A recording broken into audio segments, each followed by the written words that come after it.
मरकजी election commission ने तमाम सियासी पार्टियों को हिदायत जारी की है कि वो इंतखाबी मुहिम में बच्चों को शामिल न करें। मरकजी इलेक्शन कमीशन की जानिब से इंतखाबी मुहिम और इंतखाबी रैलियों में बच्चों को शामिल करने के खिलाफ खबरदार किया गया है। इलेक्शन कमीशन ने पोस्टर चस्पा करने, नारे लगाने, उनके साथ नज़्में गाने और मुखालिफ को तनकीद का निशाना बनाने को मुकम्मल तौर पर ममनू करार दिया है। एक नोटिफिकेशन जारी करते हुए इस बात की ताकीद की गई है कि इंतखाबी मुहिम चलाने वाली पार्टियां अपने इंतखाबी प्रोग्रामों में बच्चों को हरगिज शामिल न करें। बच्चों को अपनी इंतखाबी मुहिम में शामिल करना क़वायद की खिलाफ वर्जी माना जाएगा।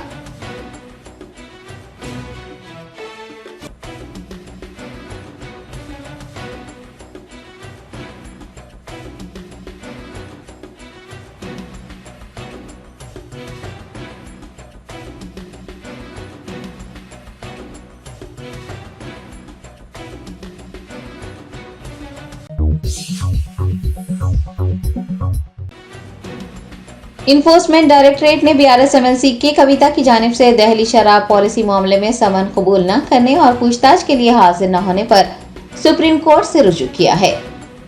दहली शराब घोटाला मामले में इन्फोर्समेंट डायरेक्टरेट की BRS-MLC की कविता को नोटिस के मामले की सुप्रीम कोर्ट में आज सुनवाई हुई है। कविता की तरफ से रुजू होते हुए सुप्रीम कोर्ट के सीनियर वकील कपिल सिब्बल ने इस मामले की हतमी समाअत पर जोर दिया। आपको बता दें कि दरख्वास्त की क़ब्ल समाअत अभिषेक बनर्जी और नलिनी चिदम्बरम के मामले से मुंसलक की गई थी।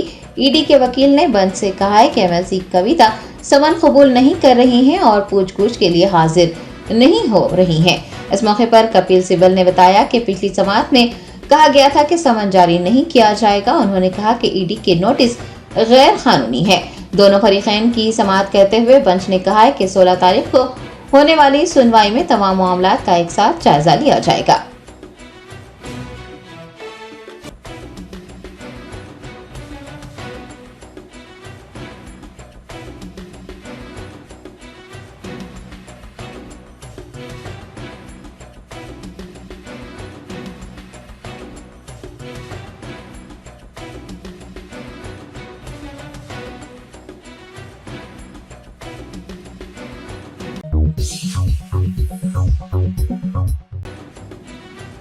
साबिक वजीर हरीश राव ने कृष्णा प्रोजेक्ट्स पर चीफ मिनिस्टर रेवंत रेड्डी के तबसरों के जवाब में सख्त तनकीद की और कहा कि लोग उनके लहजे और रवैये से बेजार हैं।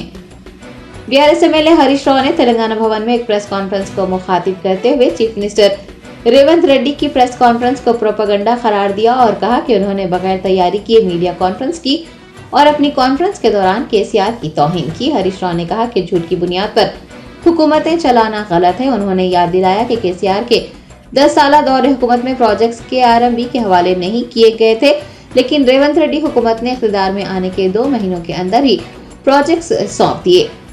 BRS MLA ने कहा है कि BRS के लिए सियासत अहम नहीं है बल्कि रियासती मफादात अहम है और तेलंगाना के मफादात को नुकसान पहुंचाने वाले तरीक़ेकार से हुकूमत को काम नहीं करना चाहिए।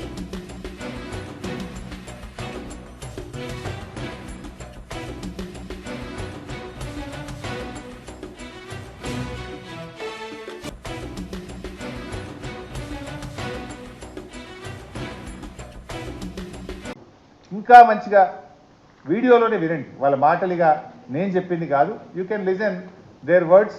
వాళ్ళు రెండవ KRMB మీటింగ్ జరిగిన తర్వాత బయటకు వచ్చి ఆంధ్రప్రదేశ్ ENC గారు, తెలంగాణ ENC గారు మీడియాతో మాట్లాడారు. ఏం మాట్లాడారో ఒకసారి దయచేసి మీరే వినండి. To hand over monitoring and water releases of 15 outlets which are identified on both the reservoirs. దానికోసం స్టాఫ్ని ఎవరైనా పెట్టాలన్న దాని మీద so representation from both sides ఉంటారు. మళ్ళీ 3 మెంబర్ కమిటీ రికమెండేషన్స్ ప్రకారము KRMB రిలీజ్ ఆర్డర్స్ను ఇంప్లిమెంట్ చేయడము, ఎన్షూర్ చేయడము వాళ్ళ బాధ్యత అవుతుంది.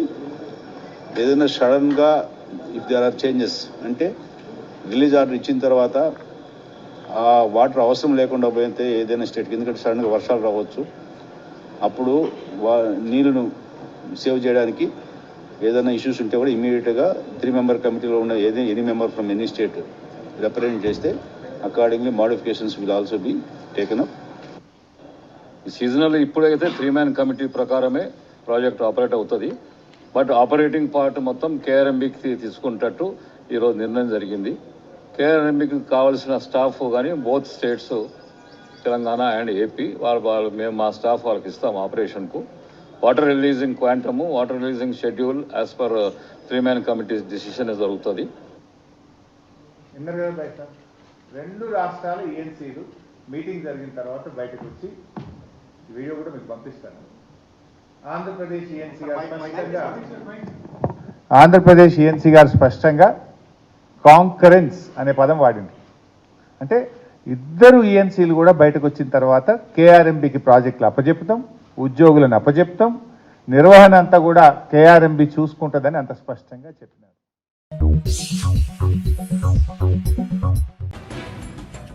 बीआरएस रहनुमा व साबिक वजीर तवन्नाई जगदीश रेड्डी ने कृष्णा प्रोजेक्ट को मरकज के हवाले करने पर कांग्रेस हुकूमत पर शदीद तनकीद की और मरकजी हुकूमत से हाथ मिलाने का इल्जाम लगाया।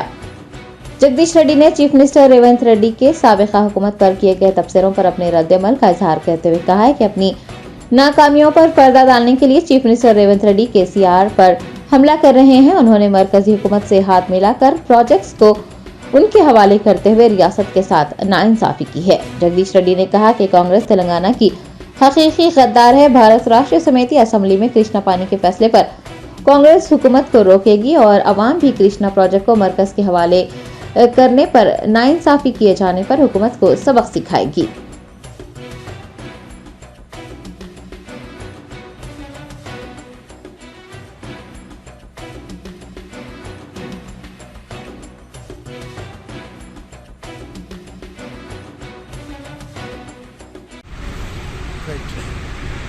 కేఆర్ఎంబి విషయంలో సీఎం రేవంత్ రెడ్డి, ఇరిగేషన్ శాఖ మంత్రి ఉత్తమ్ కుమార్ రెడ్డి తప్పించుకునే ప్రయత్నం చేస్తూ ఉన్నారు. గుమ్మడికాయ దొంగలంటే భుజాలు తడుకున్న పద్ధతుల్లో కేసీఆర్ పైన దాడి చేసి తప్పించుకోవచ్చనే ఒక ముఖ్య ప్రయత్నం చేస్తూ ఉన్నారు. కేసీఆర్ గారు ఇంకేం మాట్లాడలేదు, దానిపైన బయటికి రాలేదు. ఏవేవో ఊహించుకొని కేసీఆర్ గారు రాబోతున్నారని, ఇంకేదో జరగబోతున్నది అని చెప్పి ఊహించుకొని వాళ్ళు మాట్లాడే మాటలు చూస్తే వాళ్ళు తప్పు చేసినామనే విషయాన్ని అంగీకరించినట్టుగా మనకు స్పష్టంగా అర్థమవుతాయి. 10 సంవత్సరాలు కేసీఆర్ గారు ప్రతి క్షణం కొట్లాడి కేంద్రంతోనే ప్రాజెక్టులు మనం చేదరించుకోకుండా కాపాడగలిగింది. ఎన్నిసార్లు ఎన్ని ప్రయత్నాలు చేసినా, కేంద్రం ఎన్ని రకాల ఒకలు పెట్టినా, ఎన్ని రకాల ఒత్తిడిని పెట్టినా ఎట్టి పరిస్థితుల్లో కూడా మా హక్కుల్ని వదులుకోమని చెప్పి తెగేసి చెప్పి ప్రాజెక్టులను రాష్ట్రం కంట్రోల్లో ఉంచినాం. దాంతో మన చుక్క నీటిని కూడా మన వాటాను మనం వాడుకోగలిగినాం. ఈ 10 సంవత్సరాల కాలంలో గతంలో ఎన్నడూ లేని విధంగా ఒకవైపు మహబూబ్నగర్ జిల్లాలో, మరొకవైపు నల్గొండ జిల్లాలో, ఖమ్మం జిల్లాలో కూడా బ్రహ్మాండంగా రైతాంగానికి నీళ్ళు అందించుకొని సకాలంలో పంటలు పెంచుకున్నాం. విద్యుత్ ఉత్పత్తి అవసరమైన విద్యుత్ ఉత్పత్తి చేసుకున్నాం. మంచిలకు కూడా ఇబ్బంది లేకుండా మనం వాడుకోగలిగాం.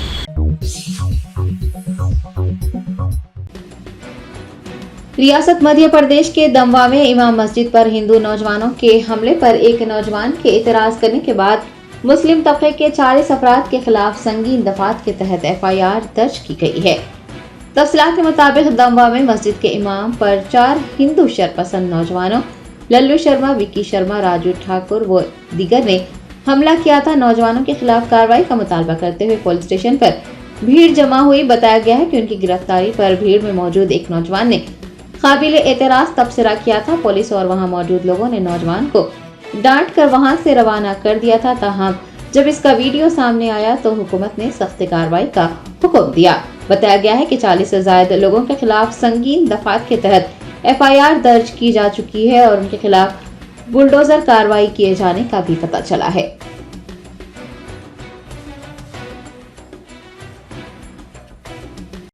हुई थी, इसमें एक टेलर है अब्दुल अंसार, उनके साथ 4 लोगों ने मारपीट की थी। इस पर से पुलिस तत्काल मौके पर पहुंचकर गिरफ्तारी सुनिश्चित की गई उनकी। उस समय जिस समय ये प्राथमिकी दर्ज की जा रही थी, उस समय कुछ लोग, समुदाय विशेष के लोग यहाँ थाना परिसर में इकट्ठे हुए और उन्होंने आरोपियों की शीघ्र गिरफ्तारी की मांग की थी। इसके कारण वो लोग यहाँ नारेबाजी कर रहे थे। उनमें से कुछ 30-40 लोग सांप्रदायिक सौहार्द माहौल बिगाड़ने की कोशिश कर रहे थे, नारेबाजी कर रहे थे। उन 30-40 अज्ञात लोगों के खिलाफ थाना कोतवाली में अपराध पंजीबद्ध किया गया है और शीघ्र ही उन्हें चिन्हित करके उनकी गिरफ्तारी सुनिश्चित है। सर, थाना परिषद के अंदर धमकी दी गई है स्मार्ट से तुरंत उन्हीं संबंध में सारे अपराध धाराओं में पंजीबद्ध किए गए हैं और शीघ्र ही उन्हें चिन्हित किया जा रहा है और उनके खिलाफ कार्रवाई की। अभी तक कोई गिरफ्तारी इस मामले में है? अभी टीमें रवाना। किन किन धाराओं में? 153 ए, 141, 147 IPC के धाराओं में मामले कायम किए गए।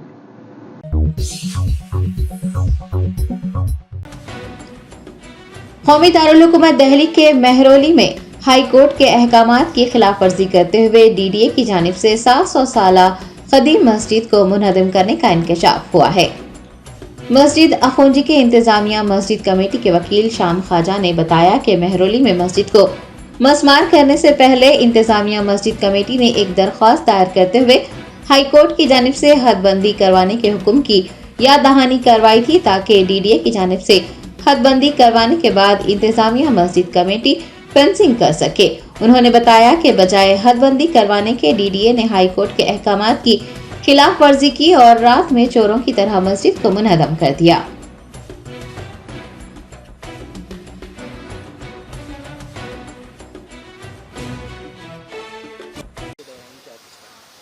महरौली में 700 साल पुरानी मस्जिद को इन्होंने डिमोलिश किया है और डिमोलिश करने से पहले हमने हाई कोर्ट में पिटीशन फाइल करी थी, जिसमें हमने ये रिकॉल करवाया था कि हाई कोर्ट के एक्सटेंडिंग ऑर्डर्स हैं इसी प्रॉपर्टी के सिलसिले में कि डिमार्केशन किया जाए और डिमार्केशन के बाद हमारी पिटिशनर इंतज़ामिया कमेटी जो है मस्जिद की वो अपना फेंसिंग करे ताकि कोई डिस्प्यूट न रहे।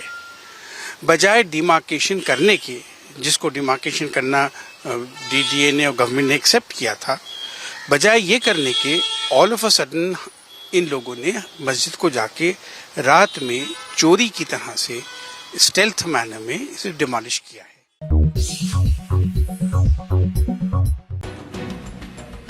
कांग्रेस के रुकन राज्यसभा इमरान प्रताप गढ़ी ने कौमी दारुल हुकूमत दिल्ली में मसाजिद की इन्हदामी पर हुकूमत पर निशाना साधा और पूछा है कि हुकूमत रातों रात अखौंजी मस्जिद को शहीद करने वाले DDA हुकाम के खिलाफ क्या कार्रवाई करेगी। इमरान प्रताप गढ़ी ने दिल्ली डेवलपमेंट अथॉरिटी की जानिब से दिल्ली की तारीखी इबादत गाहों की इन्हदामी पर मरकजी हुकूमत को आड़े हाथों लिया और कहा कि DDA की जानिब से तोड़ी गई मज़ारें चीख चीख कर अपनी इन्हदामी की वजह पूछ रही हैं। उन्होंने सवाल किया है कि अबू धाबी में शेख जायद मस्जिद में सेल्फी लेने वाले वजीर आजम को शहीद की गई अखौंजी मस्जिद की चीखें क्यों सुनाई नहीं दे रही हैं। इमरान प्रताप गढ़ी ने यह भी सवाल किया है कि इबादत गाहों को मुनहदम करने वाले हुकाम क्या इबादत गाहों के कानून को नहीं मानते? क्या सैकड़ों साल पुरानी इमारतें हुकूमत के लिए कोई मायने नहीं रखती? कांग्रेस MP ने हुकूमत से मुतालबा किया है कि वो मुल्क को ये बताए कि 700 साल पुरानी इमारत को गैर कानूनी तरीके से मुनहदम करने वाले DDA हुकाम के खिलाफ वो क्या कार्रवाई करेगी।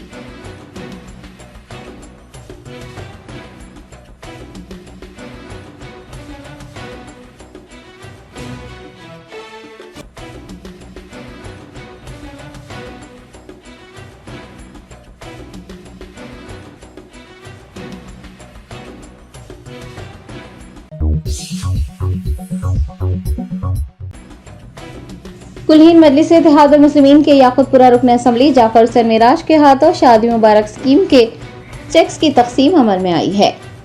बेस्ट असदुद्दीन ओवैसी सदर कुलहीन मजलिस इत्तेहादुल मुस्लिमीन की हिदायत पर याकुतपुरा MLA जाफर हुसैन मिराज ने तालाब कटा के शाह फंक्शन हॉल में चेक्स तकसीम प्रोग्राम में हिस्सा लेकर 150 इस्तफादा कुरिंदगान को चेक्स हवाले किए। तकसीम शुदा चेक्स की मालियत 1,50,17,400 रुपये रही।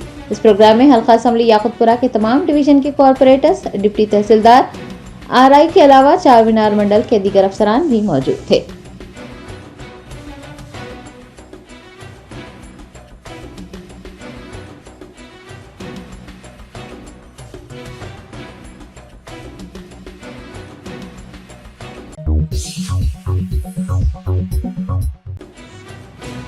कुलीन मजलिस इत्तेहादुल मुस्लिमीन के कारवान एमएलए कौसम मोहिउद्दीन ने महकमा बल्दिया और आबरसानी के अहदेदारों के हमरा कारवान के मुख्तलिफ डिवीजन का तफसीली दौरा किया। बेस्ट असदुद्दीन ओवैसी सदर कुलीन मजलिस इत्तेहादुल मुस्लिमीन की हिदायत पर कारवान एमएलए कौसम मोहिउद्दीन ने जीएचएमसी के डिप्टी कमिश्नर शशि रेखा और उनकी team, AMOH sanitation doctor Anuradha, water works DGM Jauhar Ali के हमरा Hakimpet government school, Urdu medium Jiya school, Virasat Nagar, Bal Reddy Nagar, military quarters, Toli Chowki, Shah Hatim तालाब, एमडी लाइन्स, गोलकुंडा डिवीजन व दीगर महल्ले जात का तफसीली दौरा किया और सीसी रोड के नामुकम्मल कामों, पाइपलाइंस की मरम्मत, खस्ता सड़कों की निशानदही, कचरे की निकासी, मच्छरों की अफजाइश को रोकने के लिए फॉगिंग मशीन और एलईडी लाइट्स की मरम्मत व दीगर मसाइल से अहदेदारों को वाकिफ करवाया।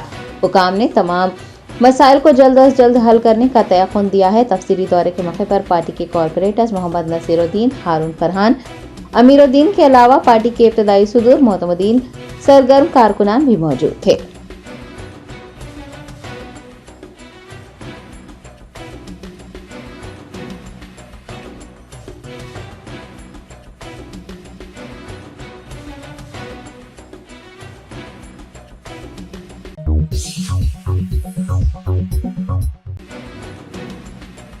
एआईएमआईएम मलकपेट एमएलए अहमद बिन अब्दुल्ला बलाला ने माह रमजान के पेश नजर जीएचएमसी स्ट्रीट लाइट डिपार्टमेंट और जीएचएमसी सैनिटेशन डिपार्टमेंट की जानिब से किए गए इंतजामात का जायजा लिया। Best Asaduddin Owaisi president AIMIM की हिदायत पर मलकपेट एमएलए अहमद बिन अब्दुल्ला बलाला ने अपने दफ्तर में जीएचएमसी स्ट्रीट लाइट डिपार्टमेंट और जीएचएमसी सैनिटेशन डिपार्टमेंट के अहदेदारों के साथ एक इजलास मुनक्किद करते हुए माह रमजान के पेश नज़र किए गए इंतजामात का जायजा लिया। उन्होंने अहदेदारों को हिदायत जारी की है कि वो माह रमजान से कबल ही तमाम तर इंतजामात को मुकम्मल कर लें। इस मौके पर उनके हमरा छौनी डिवीजन कॉरपोरेटर एमए सलाम शाहिद के अलावा GHMC street light and sanitation department के अफसरान व दीगर मौजूद थे।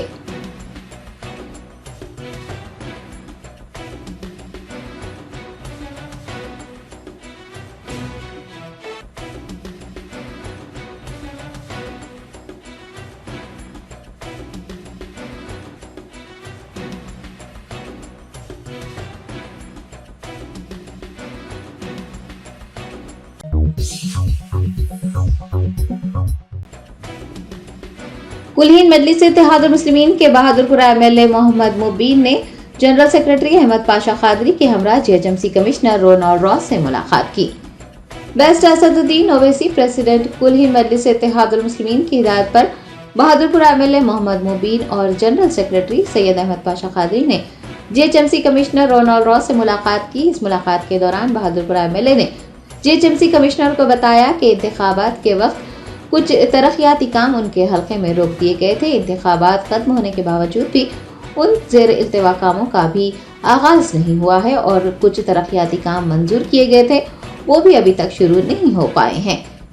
जीएचएमसी कमिश्नर ने बहादुरपुरा एमएलए को यकीन दहानी करवाई है कि वो फौरी ज़ेर इल्तिवा कामों को मुकम्मल करवाने के इक़दाम करेंगे और मंजूर शुदा कामों का भी जल्द ही आगाज किया जाएगा।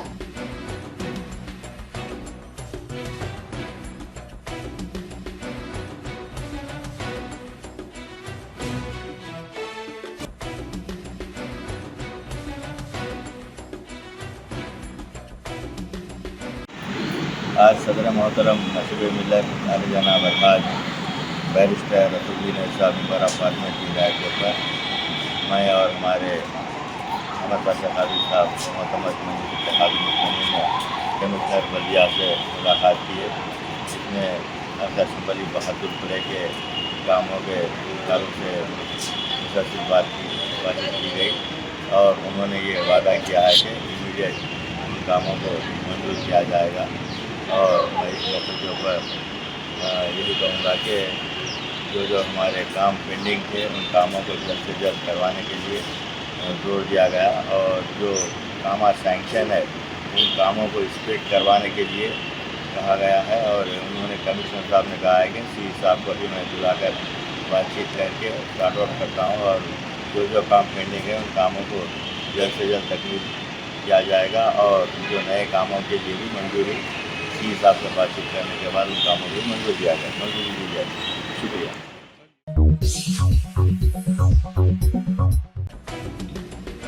हज 2024 के मुंतखब आज़मीन हज के लिए हज मसारिफ की पहली किस्त की अदायगी की तारीख 9 फरवरी और फिटनेस सर्टिफिकेट के इदखाल की तारीख 12 फरवरी मुकर्रर की गई है।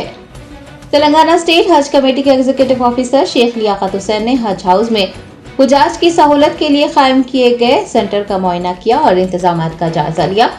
उन्होंने मीडिया के नुमाइंदों से बात करते हुए बताया कि मुंतखब आज़मीन को अपनी ID से लॉगिन करते हुए दरखास्त फॉर्म, मेडिकल फिटनेस सर्टिफिकेट और बैंक पेमेंट चालान डाउनलोड करना होगा और बैंक में पहली किस्त के तौर पर 81,800 रुपये फी हाजी 9 फरवरी से पहले अदा करने होंगे। हज कमेटी एग्जीक्यूटिव ऑफिसर ने कहा कि अगर आज़मीन को मेडिकल फिटनेस सर्टिफिकेट के हुसूल में दुश्वारियां पेश आ रही हैं तो वो हज कमेटी से राब्ता कर सकते हैं। हज कमेटी की जानिब से प्री फिटनेस सर्टिफिकेट जारी करने के लिए हिदायत दी जाएगी। उन्होंने बताया कि मसारिफ की अदायगी की आखिरी तारीख 9 फरवरी है, जबकि दस्तावेजात का इदखाल 12 फरवरी तक किया जा सकता है।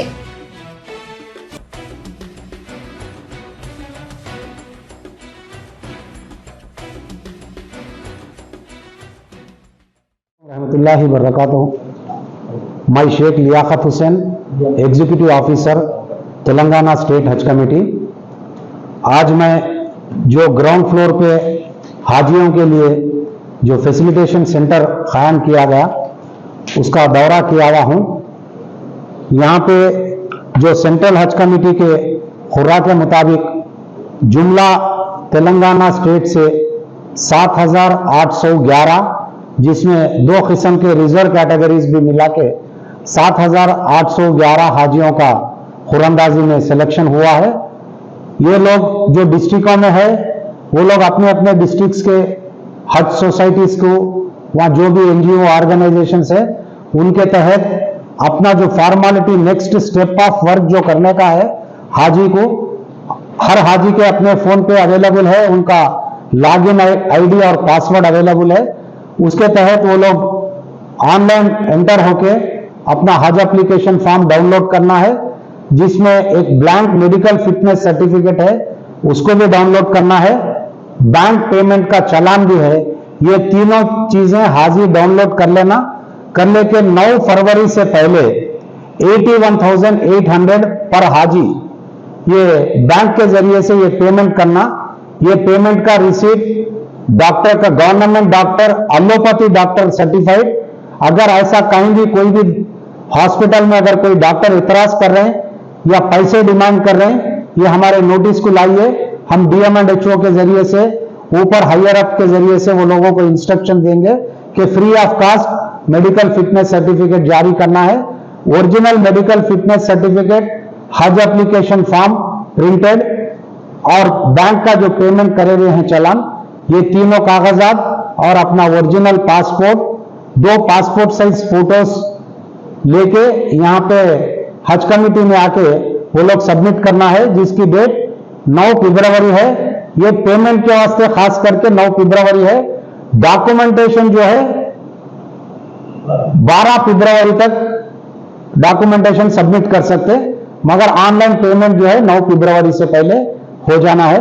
अगर कोई हाजी NRI है, कोई दूसरे कंट्री में, दूसरे मुल्क में है, जिसका पासपोर्ट अभी उनके पास अवेलेबल नहीं है, ये बाकी की कार्रवाई तो कर लेना है। पासपोर्ट जो है 24 अप्रैल से पहले लाके डिपॉजिट करना है। नीचे इंस्पेक्शन किया हुआ हूं, थोड़ा वहां पे मैन पावर को भी इंक्रीज करेंगे, हो सके तो थोड़ा टाइमिंग्स भी बढ़ाएंगे। कोई किस्म के हाजी को तकलीफ नहीं होगी। सिर्फ और सिर्फ ये फैसिलिटी हाजी के लिए कायम किया गया है। हाजी तो हज के दौरान अल्लाह के मेहमान होते हैं, मगर जब वो हज कमेटी के लिए, फॉर्मेलिटी के लिए जो काम करने के लिए आ रहे हैं, वो हज कमेटी के मेहमान, हज कमेटी के मेहमान के जैसा उनको ट्रीटमेंट करेंगे, उनको कोई किस्म की इनकन्वीनियंस ना होने देंगे। और मैं तमाम हाजियों से भी गुजारिश कर रहा हूं कि थोड़ा पेशेंस ही रखिए। अगर किसी किस्म की भी तकलीफ हो रही है, यहाँ पे ऊपर 2nd फ्लोर पे ऑफिस है, मैं भी ऑफिस में मौजूद हूँ, हमारा तमाम स्टाफ है, यहाँ पे आके हमारे साथ रुजू होके अपनी तकलीफ को दूर कर सकते हैं। किसी किस्म की, अल्लाह ना चाहे तो कोई किस्म की तकलीफ ना होगी। सही सलामत ये कैंप को हम इंशाअल्लाह ताला अल्लाह के फजल से हम इसको सक्सेस करेंगे। खुदा हाफिज।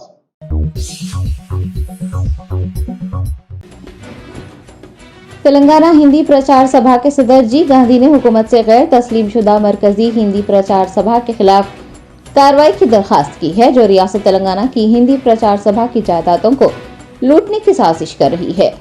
तेलंगाना स्टेट हिंदी प्रचार सभा की जानिब से हैदराबाद में एक वर्किंग कमेटी का हंगामी इजलास मुनक्किद हुआ, जिसमें तेलंगाना स्टेट हिंदी प्रचार सभा की नई कमेटी की सख्ती से मुखालिफत की गई है। सदर जी गांधी ने खिताब करते हुए नई कमेटी को नाकाबिल कबूल करार दिया और हुकूमत से उसकी तहकीकात करवाने हकीकी कमेटी के साथ मिलकर तेलंगाना स्टेट हिंदी प्रचार सभा की इमलाक की हिफाजत करने की दरखास्त की।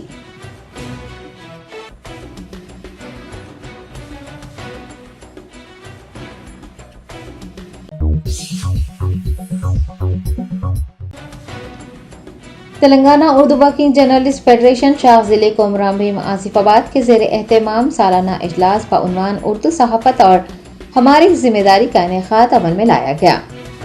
आसिफाबाद जिला मरकज में वाक़ एरोज गार्डन फंक्शन हॉल में TUWJF शाख जिले कोमराम भीम आसिफाबाद ने सालाना जलसा बउनवान उर्दू सहाफ़त और हमारी जिम्मेदारी का इनेकाद किया। प्रोग्राम का आगाज हाफिज शेख अब्दुल हकीम इशाती की तिलावत कुरान पाक से हुआ और मौलाना असलम मिफ्ताही ने नात शरीफ का नजराना पेश किया। प्रोग्राम की सदारत सीनियर सहाफ़ी आबिद अहमद ने की। ये प्रोग्राम सीनियर सहाफ़ी व सदर फेडरेशन शाख आसिफाबाद मिर्जा सलीम बेग की ज़ेर निगरानी मुनाकिद हुआ। सीनियर सहाफ़ी प्रेस काउंसिल ऑफ इंडिया के साबिक़ रुकन व TUWJF के रियासती सदर MA माजिद ने प्रोग्राम में बतौर मेहमान खुसूसी शिरकत की, जबकि मेहमान ज़ीविकार की हैसियत से Mohammed Ghouse Mohiuddin general secretary TUWJF ने शिरकत की। मेहमान ज़िशान की हैसियत से सैयद अहमद जिलानी, सैयद अजमत अली शाह, नायब सदूर Telangana Urdu working journalist federation खाजन MA Mohsin, organiser secretaries Mohammed Amjad Ali, MA Jameel, Mohammed Habib ने शिरकत की। आसिफाबाद और कागज नगर के माइनॉरिटी मुस्लिम कायदीन, समाजी मजहबी सियासी जमातों के नुमाइंदों और जी शऊर हजरात ने भी शिरकत की। इस मौके पर रियासती सदर MA माजिद ने अपने खिताब में मौजूदा हालात, अहमियत और ज़रूरत पर तफसीली रोशनी डाली। इस मौके पर मोहम्मद माजिद इकबाल, मोहम्मद मुनव्वरुद्दीन, सैयद इकबाल अहमद, मोहम्मद फयाजुद्दीन, मोहम्मद मुफक्कम अहमद, वसी खान, सैयद सुफियान, मौलाना अब्दुल रहीम फैज़, नसीर खान, इकबाल मोहिउद्दीन, अहमद अमीन के अलावा तेलुगु सहाफ़ी प्रकाश गौड़, एक्रेडिशन कमेटी मेंबर व दीगर ने भी शिरकत की।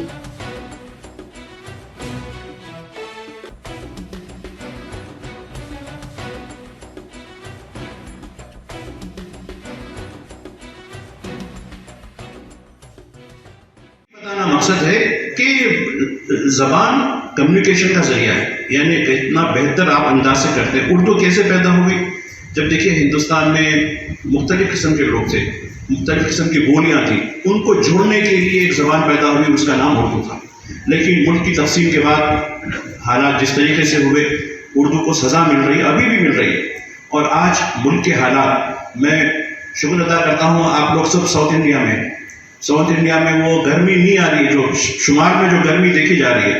हर दिन उर्दू का एक लफ्ज़ कहीं हो गया तो उसके साथ तासुब का इज़हार किया जा रहा है। किसी के चेहरे पर दाढ़ी, सर पर टोपी हुई तो उसके साथ तासुब का इज़हार हो जा रहा है। इन माहौल में हमको यानी समझने की ज़रूरत है। और आने वाले इंतखाबात, लोकसभा के जो इंतखाबात होंगे, वो बहुत ही यानी इस मुल्क की खिदमत के लिए बहुत अहमियत के हामिल है। आप सहाफ़ी इस सिलसिले में आप जो है सोसाइटी से, समाज से जोड़ने का काम करते हैं।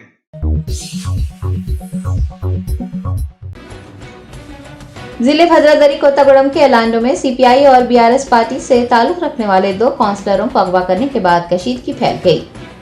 जराये ने बताया कि कांग्रेस MLA कनकैया ने म्यूनिसिपल चेयरमैन के खिलाफ BRS की तहरीक अदम एतमाद को रोकने के लिए BRS पार्टी और CPI पार्टी के काउंसलर्स को अगवा किया है, जिसके बाद वहां कशीदगी फैल गई। BRS लीडर्स ने कांग्रेस कायदीन पर तहरीक अदम एतमाद की हिमायत करने वाले काउंसलर्स को फ्लोर टेस्ट में हिस्सा लेने से रोकने का इल्जाम आयद किया, जबकि अगवा कुनिदा काउंसलर नागेश्वर राव की अहलिया व दीगर ने म्यूनिसिपल दफ्तर में एहतजाज करते हुए नागेश्वर राव को वापस लाने का पुलिस से मुतालबा किया है।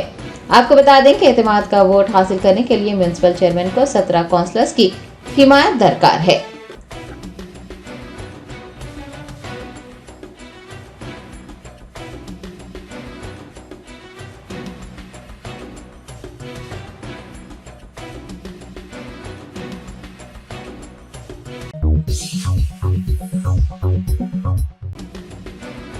हैदराबाद शहर के कुकटपल्ली इलाके में वाक़ चेन्नई सिल्क्स शॉपिंग मॉल की दूसरी मंजिल से एक 50 साला खातून ने छलांग लगाकर खुदकुशी कर ली।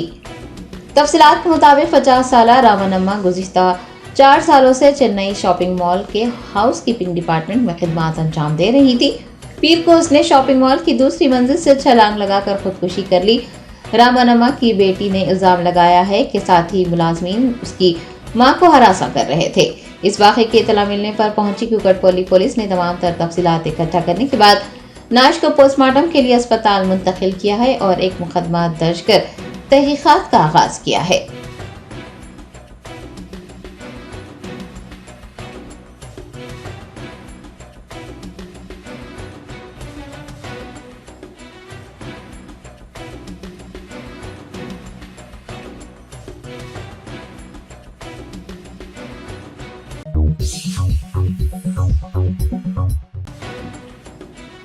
भूवनागिरी के एससी गर्ल्स हॉस्टल में 10वीं की 2 तालिबात की खुदकुशी का मामला सनसनीखेज होता जा रहा है। तालिबात के वालिदैन ने शदीद एहतजाज करते हुए वार्डन के खिलाफ कार्रवाई की मांग की है। भूवनागिरी के एससी गर्ल्स हॉस्टल में 10वीं की 2 तालिबात भाविया और वैष्णवी ने खुदकुशी कर ली थी। बताया गया है कि वार्डन शैलजा के एक ऑटो ड्राइवर के साथ गैर अजदवादी ताल्लुकात थे और भाविया और वैष्णवी को जब इसका इल्म हुआ था तो वार्डन की जानिब से उन्हें हरासा किया जा रहा था। वालिदैन ने इल्जाम लगाया है कि वार्डन ने ही दोनों का कत्ल किया है और एक जाली सुसाइड नोट तैयार किया है। उन्होंने एहतजाज करते हुए कातिलों के खिलाफ कार्रवाई करने की मांग की है।